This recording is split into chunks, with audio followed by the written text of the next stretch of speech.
नमस्कार सर। सत साहिब जी। सर आपका क्या नाम है? मेरा नाम बहादुर दास है। मैं रुद्रप्रयाग जिले से आया हूँ। केदारनाथ के नज़दीक मेरा घर पड़ता है और मैं उत्तराखंड से रहने वाला हूँ। सर आप क्या काम करते हैं? मैं मिस्त्री काम करता हूँ जी। सर संत रामपाल जी महाराज जी से आपने नाम दीक्षा कब ली? मैंने सर अगस्त 2014 में नाम दीक्षा ली। सर संत रामपाल जी महाराज जी से नाम दीक्षा लेने से पहले आप क्या क्या भक्ति साधना करते थे?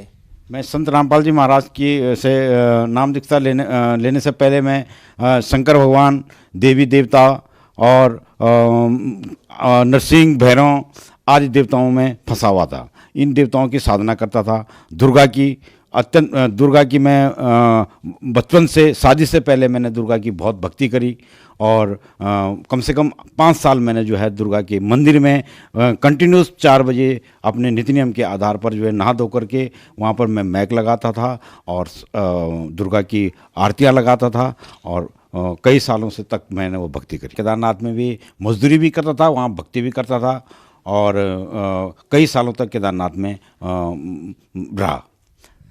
सर केदारनाथ में आपने कितने साल तक भक्ति की? केदारनाथ में मैं कम से कम 6-7 साल कंटिन्यूस गया।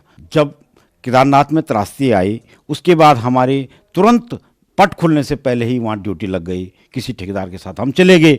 जब मैं केदारनाथ में त्रासदी के बाद काम करने के लिए गया तो वहाँ पर देखा तो नरकंकाल बहुत सारे पड़े हुए थे हैं। किसी की तो चोटी उखड़ करके, पूरा शरीर से उखड़ करके वहाँ पर पड़ा हुआ था। हमने उसको उठाया और उसको दफनाया। तब मेरे को लगा कि ये कैसा मोक्ष धाम है, जिस मोक्ष धाम से लोग मोक्ष के लिए आए थे और उनको मृत्यु को प्राप्त हो गए। घर से खुशियाँ लेके आए थे कि लेकर के जाएंगे भगवान से और जा कर के पता ही नहीं चला कब वो चले गए। तो हमारी वहाँ से जो है साधना, वहाँ से मन जो है वहाँ से हट गया और ये लगा कि ये शास्त्र विरुद्ध साधना है। जब केदारनाथ में मैंने देखा कि इतने लाखों श्रद्धालु लोग जो है अपने मोक्ष कराने के लिए केदारनाथ में आते हैं तो मैंने अपने मन में जो है बहुत गहरा मंथन किया कि जब केदारनाथ में आकर के मोक्ष होता तो इतने लोग कैसे मर गए।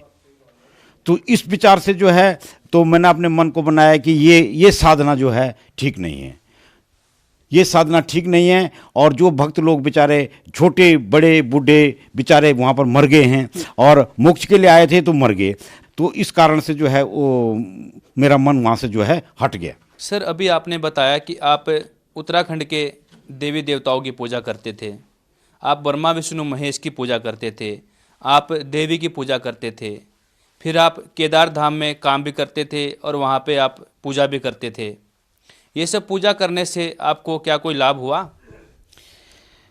सर जी, मैंने कई सालों तक ये साधना करी, इन देवी देवताओं की पूजा करी, जिससे कि मुझे लाभ के बजाय हानियाँ ही हानियाँ हुई। मेरे परिवार में हमेशा कलेश रहता था। मैं केदारनाथ से आता था, पैसे कमा के आता था, रास्ते में आकर के दारू पी के घर जाता था और अपनी पत्नी से हमेशा कलेश रहता था। 5-5, 6-6 दिनों तक हम खाना भी नहीं खाते थे। तो फर्स्ट में जब मैं दुर्गा की पूजा करता था तो दुर्गा की साधना करने पे दुर्गा ने मुझे जो है लाभ के बजाय दुख ही दिए। ऐसा दुख दिया कि मैं जो मैंने अपने लिए कुछ बनाया था संसार में अपने काम चलाने के लिए वो मेरे से छीन लिया। और मैं दारू पी करके लोगों से झगड़ा करना और गाली गलौज करना, गांव में मैं सब बदनाम था। तो इस देवी देवताओं से मुझे लाभ के बजाय बिल्कुल कोई लाभ नहीं, हानियाँ ही हानियाँ हुई और घर में कलेश ही कलेश रहता था। पत्नी जो है बहुत ज़्यादा बीमार रहती थी, उसको हर वक्त सिरदर्द रहता था। सिरदर्द रहने के बाद जो है वो कभी हमेशा खाना नहीं बना पाती थी। मैं इतना दुखी था कि हॉस्पिटलों में चक्कर काटते रहता था। श्रीनगर में कभी 15 दिन भर्ती रहना, कभी 1 महीना भर्ती रहना, फिर दवाई लेकर के जाना, घर में 2-4 दिन फिर ठीक रहना, फिर यहाँ आ जाना। उसके बाद इन दवाइयों से फिर उसको एकदम से बस प्रॉब्लम हो गया, एक साइड उसका सुन हो गया था।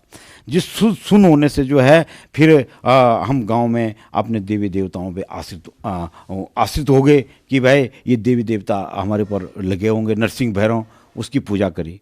उसकी पूजा करने के बाद उस पर बलियाँ मारी कि ठीक हो जाएगी, लेकिन नहीं, उससे भी बहुत ज़्यादा बीमार हो गई।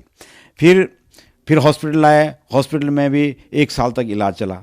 उसके बाद वो जो है दवाई खाने के बाद जो है फिर उसके हाथ पैर जो है सुन्न होने लगे।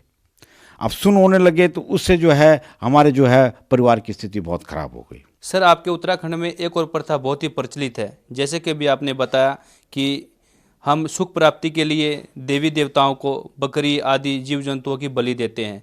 तो सर, बलि देने से क्या हमें लाभ प्राप्त हो सकते हैं? शास्त्र के विरुद्ध जब हम भक्ति कर रहे थे, दंत कथाओं के आधार पे हमें ज्ञान नहीं था, तो हम लोग जो है भोली आत्मा जो है इन झूठे गुरुओं के चक्कर में पड़ कर जो है बलियों को जो है मारते हैं। और पंडित कहते हैं कि भाई बकरा लाओ तुम्हारा ठीक हो जाएगा। इस कारण से जो है अनजाने लोग जो है हम उसमें उसी में फंसे रहते थे और उसके उन बकरों को मार करके अपने को ठीक करने के बजाय और दुखी हो जाते हैं। सर, फिर आप संत रामपाल जी महाराज जी के शरण में कैसे आए? जब मुझे एक भगत हरिंदर दास जी से एक ज्ञान गंगा पुस्तक मिली और उन्होंने मुझे सतगुरुदेव रामपाल जी महाराज जी के विषय में जो है बताया और ज्ञान गंगा पुस्तक मुझे दी और मैंने उसको पढ़ा और मैं तुरंत जो है बरवाला जाने की तैयारी करने लगा। तब तक संजय दास जी भगत जी हैं, उन्होंने जो है मुझे समझाया कि भगत जी देखा देखी गुरु शिष्य बन गई, किया ने तत्व विचारा हैं, गुरु और शिष्य के दोनों के सिर में ठोके काल बंजारा। तो उन्होंने मुझे समझाया। मैंने कहा देखो भगत जी, ये सतगुरु रामपाल जी महाराज जो ज्ञान बता रहे हैं ये सत्य ज्ञान है, ये शास्त्र के अनुकूल ज्ञान है और मैं समझ गया हूँ, मैं ये ज्ञान जो है सच्चा ज्ञान है, मुझे जाना है। उन्होंने मुझे जो है तुरंत टिकट बुक किए। मैं पूरी फैमिली जो है सतगुरु रामपाल जी महाराज की शरण में गया और नाम लिया। सर, आप देवी देवता भैरव भूत की पूजा करते थे, केदारनाथ पे जाते थे, फिर आप संत रामपाल जी महाराज जी के शरण में आए। तो सर, ये जो आप पहले भक्ति साधना कर रहे थे, ये भक्ति साधना छोड़ने से क्या आपको कोई हानि हुई?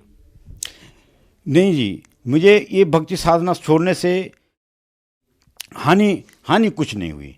मेरे घर के अगल बगल भूत भैरवों के मंदिर बना रखे हैं, मेरे बगल पड़ोसी अगल बगल, लेकिन परमात्मा सतगुरुदेव रामपाल जी महाराज के नाम स्मरण करने से ही भूत भैरव कोई कोई हानि नहीं पहुंचा सकते। मेरी पत्नी को एक साइड में जो है सुन्न हो जाता था, जिससे कि मैं काफ़ी हॉस्पिटलों के चक्कर मारता था, 2-4 दिन ठीक हो जाते थे, फिर उसके बाद जो है फिर दवाएं लेनी पड़ती थी।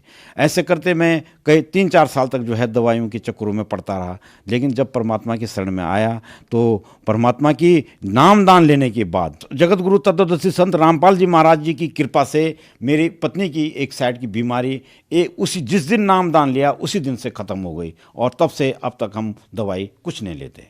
मुझे इतनी खांसी होती थी, मैं जो है बगैर दवाई के 1 मिनट भी मुझे खांसी बंद नहीं होती थी। मैं कम से कम एक दिन में 3 मंडल बीड़ी पीता था, दारू पीता था, इतना पीता था कि मेरे परिवार में कलेश हमेशा होता रहता था। जगत गुरु तत्वदर्शी संत रामपाल जी महाराज जी की चरण में आने के बाद मेरी एक दिन में मैंने पता नहीं कितने प्रयास किए, कितने देवताओं से मैंने मन्नत मांगी कि हे मालिक मेरी बीड़ी छोड़वा दो, मेरा घर बर्बाद हो गया। लेकिन मालिक किसी देवी देवता ने मेरे ऊपर ये कृपा नहीं करी। लेकिन जब मैं परमात्मा की शरण में गया, बरवाला तक मैंने अपनी जेब में बीड़ी रखी। भक्त लोग जो मेरे साथ गए थे, हरेंद्र भगत जी, उन्होंने कहा कि भगत जी तुम्हारे बस का नहीं है। लेकिन मालिक की दया, जब मैं अंदर गया, जब मैं 3 दिन रहने के बाद जब मैं बाहर आया, मैं सोचता था मैं दुनिया में सब कुछ छोड़ सकता हूँ, मैं बीड़ी सिगरेट नहीं छोड़ सकता। लेकिन जगत गुरु तत्वदर्शी संत रामपाल जी महाराज जी की कृपा से आज मैं बीड़ी पीना तो छोड़ करके मैं बीड़ी को हाथ लगाने तक भी बहुत घृणा करता हूँ। और जो लोग मेरे सामने भी पीते भी हैं, मैं उनसे कई दूर हो जाता हूँ, है। तो मैं दारू में, बीड़ी, भांग और दारू में बहुत शाम को जो है डेली 1 बोतल पीता था। तत्वदर्शी संत रामपाल जी महाराज से नाम उपदेश लिया, तब से दारू तो क्या, हम हाथ तक, और परिवार में कोई रिश्तेदार भी अगर ऐसा आता है, तब से मेरे घर में ऐसा दारू पीने वाला रिश्तेदार कोई नहीं आता है कि बोला कि वहाँ तो भाई वो तो बोतल पे हाथ में लगाना।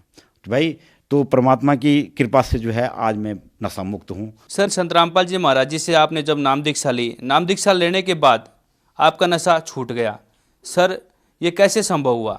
जगत गुरु तत्वदर्शी संत रामपाल जी महाराज शास्त्र के अनुकूल ज्ञान देते हैं। वो परमात्मा धरती पे आए हैं और सतगुरु रामपाल जी महाराज जो मंत्र देते हैं, वो मंत्रों में इतनी बड़ी शक्ति है कि कोई भी नशा है वो छोड़ सकता है और अपने जीवन को जो है सफल बना सकता है। सर, अभी आपने बताया कि आप नशा करते थे और आपने बहुत ज़्यादा कोशिश की नशा छोड़ने की, लेकिन नशा छोड़ नहीं पा रहे थे। लेकिन जब संत रामपाल जी महाराज जी के शरण में आए तो आपने नशा छोड़ दिया। लेकिन आज के समय में बहुत सारे ऐसे लोग हैं जो नशा करते हैं और नशा छोड़ना चाहते हैं, लेकिन नशा नहीं छोड़ पाते हैं, जिससे देश का भविष्य खराब हो रहा है। तो संत रामपाल जी महाराज देश के भविष्य को सुधारने में क्या योगदान दे सकते हैं? सर जी, जैसे मैं नशे से ख़त्म मेरा परिवार जूझ रहा था, ऐसे ही मेरे भक्त लोग, लाखों भक्त लोग हैं जिनकी स्थिति भी ऐसी थी। उन्होंने सदगुरु रामपाल जी महाराज से नाम उपदेश लेने के बाद उन सबके घर में खुशियाँ ही खुशियाँ हो गई। मुझे पूर्ण विश्वास है कि पूरा संसार जगत गुरु तत्वदर्शी संत रामपाल जी महाराज जी से नाम उपदेश ले तो नशा मुक्त हो जाएगा और विश्व के अंदर स्वर्ग जैसा माहौल बन जाएगा। मैं विनती करूंगा कि आइए और जगत गुरु तत्वदर्शी संत रामपाल जी महाराज जी से नाम उपदेश लेकर के अपने घर को सुखमय बना करके अपना मोक्ष कराएं। सर, अगर कोई संसार में संत रामपाल जी महाराज जी से नाम दीक्षा लेना चाहें तो कैसे ले सकते हैं? सर, जगत गुरु तत्वदर्शी संत रामपाल जी महाराज जी का सत्संग टीवी के कई चैनलों पर विश्व में चल रहा है। जो भी भक्त आत्मा जगत गुरु तत्वदर्शी संत रामपाल जी महाराज से नाम उपदेश लेना चाहती है और अपना कल्याण कराना चाहती है, तो जो लोग मुझे देख रहे हैं, आपके सामने एक पट्टी चल रही है, उस पट्टी पे कुछ नंबर हैं, उन नंबरों पे कांटेक्ट करके अपने नज़दीकी नामदान केंद्र से नाम लेकर नामदान उपदेश ले लें। धन्यवाद सर। सत्य साई जी।